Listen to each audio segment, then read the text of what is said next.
नमस्कार। Big bash league के बीचों बीच एक बहुत ही दिलचस्प मुकाबला होने वाला है। कॉव्स हार्बर में सिडनी सिक्सर्स और ब्रिस्बेन हीट आमने सामने हैं। पर यह सिर्फ 2 पॉइंट्स की लड़ाई नहीं है, यह है आंकड़ों और रणनीति का एक ऐसा खेल जहां एक अजीब सी कहानी चल रही है।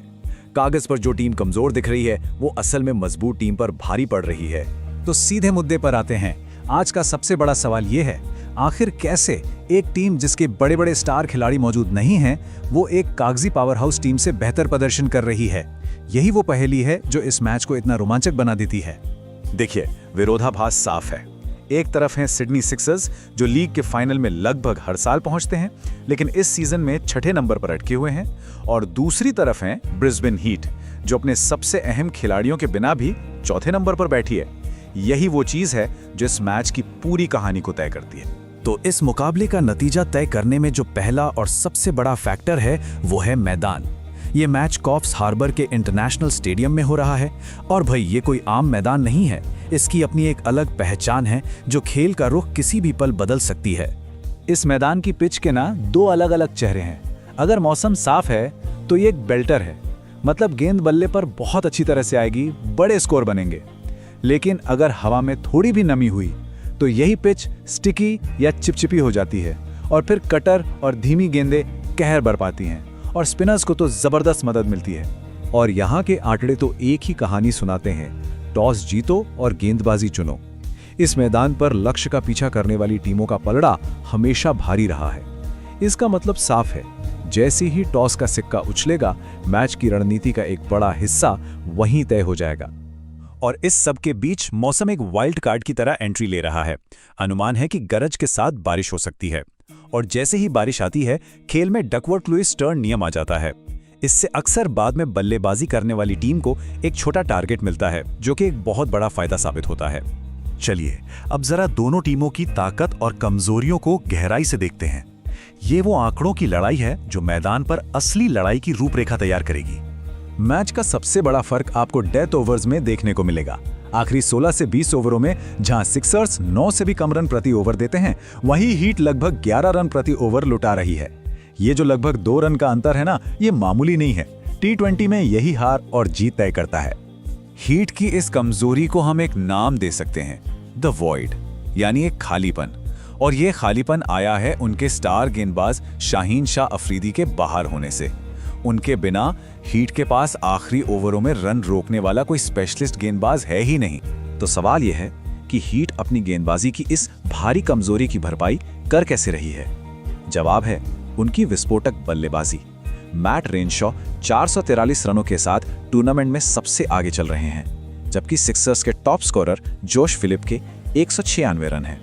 हीट की रणनीति बिल्कुल साफ है, इतने रन बना दो कि गेंदबाजी की कमजोरी छिप जाए। देखिए, हीट का अप्रोच बहुत सीधा है, अटैकिंग क्रिकेट। वो जानते हैं कि उनकी गेंदबाजी उन्हें मैच नहीं जिता सकती, इसलिए वो शुरू से ही गेंदबाजों पर हावी होने की कोशिश करते हैं। ये एक हाई रिस्क हाई रिवॉर्ड वाली रणनीति है, पर कहना पड़ेगा कि अब तक उनके लिए ये काम कर गई है। पर हीट की एक और बड़ी चिंता है पावर प्ले में विकेट न ले पाना। पिछले 2 मैचों से वो पहले 6 ओवरों में एक भी विकेट नहीं चटका पाए हैं। ये सिक्सर्स के ओपनर्स के लिए एक सुनहरा मौका है कि वो आएं और एक बड़ी शुरुआत करके मैच को अपनी पकड़ में ले लें। तो टीम की बात हो गई, अब जरा उन 3 व्यक्तिगत मुकाबलों पर नजर डालते हैं जो अकेले ही इस मैच का पासा पलट सकते हैं। यह है गेम के अंदर एक और गेम। पहला मुकाबला है जोश फिलिप और जेवियर बार्टलेट के बीच। फिलिप को तो आप कॉप्स का किंग भी कह सकते हैं। यहां उनका औसत 52 से ज्यादा का है। दूसरी तरफ है बार्टलेट जो हीट के नए गेंदबाजी के अगुआ हैं। बार्टलेट अपनी आउट स्विंग पर बहुत निर्भर करते हैं, लेकिन फिलिप के हाथ बहुत तेज चलते हैं और वो गेंद को चौड़ाई मिलते ही बाउंड्री के बाहर भेजते हैं। दूसरा मुकाबला तो क्लासिक है। एक तरफ टूर्नामेंट के गोल्डन बैट यानी सबसे ज्यादा रन बनाने वाले मैट रेनशॉ और दूसरी तरफ BBL इतिहास के गोल्डन आर्म यानी सबसे ज्यादा विकेट लेने वाले सीन एबट। रेनशॉ एक लंबे बाएं हाथ के बल्लेबाज हैं जिन्हें हाथ खोलने के लिए जगह चाहिए, जबकि एबट अपनी भारी गेंद और बाउंसर से उन्हें बांध कर रखने की पूरी कोशिश करेंगे। ये जंग देखने लायक होगी। और तीसरा अहम मुकाबला होगा मिडिल ओवर्स में। यहाँ सिक्सर्स के world class anchor Babar Azam का सामना होगा हीट के कंटेनर मैथ्यू कोहनेमन से। बाबर का काम है पारी को संभालना और कोहनेमैन का काम है रन रोकना। बाबर स्पिन के खिलाफ शुरू में थोड़ा समय लेते हैं और कोहनमैन इसी का फायदा उठाकर उन पर दबाव बनाना चाहेंगे। ये लड़ाई मैच का मोमेंटम तय कर सकती है। तो ठीक है, पिच, मौसम, ताकत, कमजोरी, सब पर बात हो गई। पर इन सभी आंकड़ों और विश्लेषण के बाद आखिर में नतीजा क्या निकलता है? आइए देखते हैं कि आंकड़े किस टीम के पक्ष में जा रहे हैं। अगर हम इन आंकड़ों पर नजर डालें तो कहानी एकदम साफ हो जाती है।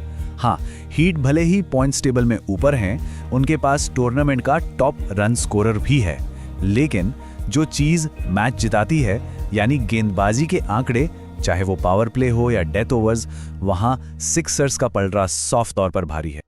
और ऐसा क्यों है? इसके 3 सीधे सीधे कारण हैं। पहला, उनकी गेंदबाजी में गहराई, खासकर डेथ ओवर्स में। दूसरा, कॉफ्स हार्बर के मैदान से उनका लगाव, जिसे वो अपने किले की तरह इस्तेमाल करते हैं। और तीसरा, अगर पिच धीमी होती है तो उनके पास उससे निपटने के लिए बेहतर रणनीति और खिलाड़ी मौजूद हैं। लेकिन क्रिकेट सिर्फ आंकड़ों का खेल तो है नहीं। तो यहाँ एक आखिरी सवाल है, क्या ब्रिस्बेन हीट की विस्फोटक बल्लेबाजी इन सभी आंकड़ों को धता बता सकती है? सोचिए, मैट रेनशॉ या किसी और बल्लेबाज की बस एक तूफानी पारी और इस पूरे विश्लेषण की कहानी को फिर से लिखा जा सकता है। नतीजा जो भी हो, एक बात तो तय है, मुकाबला बेहद रोमांचक होने वाला है।